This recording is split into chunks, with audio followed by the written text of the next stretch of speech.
Pushpa 3 announcement వచ్చింది. 2028లో పుష్పరాజ్ తిరిగొస్తాడని మైత్రి చెప్పింది. మరి రామ్ చరణ్ సినిమా సంగతి ఏంటి?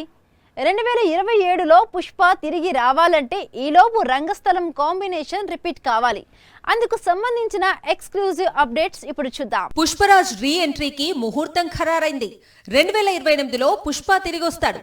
అంటే 2027లోనే షూటింగ్ స్టార్ట్ కావాల్సి ఉంటుంది. మరి రామ్ చరణ్ తో సుకుమార్ ప్లాన్ చేసిన మూవీ సంగతి ఏంటి అంటే, ఈ సినిమాకు సంబంధించిన స్టోరీని సుకుమార్ ఆల్రెడీ లాక్ చేసినట్లు సమాచారం. ఒక కథకు సుకుమార్ 2-3 వర్షన్స్ రెడీ చేస్తూ ఉంటాడు.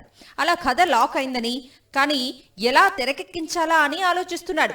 వన్స్ సుకుమార్ కు క్లారిటీ వస్తే సినిమా సెట్స్ పైకి వెళ్తుంది. ఈ చిత్రం ఇదే ఏడాది సెట్స్ పైకి వెళ్లే అవకాశాలు ఎక్కువగా ఉన్నాయి. 2027కు రిలీజ్ కి రెడీ కావచ్చు. బుచ్చిబాబు మేకింగ్ లో రామ్ చరణ్ నటిస్తున్న స్పోర్ట్స్ మూవీ శరవేగంగా షూటింగ్ జరుపుకుంటోంది.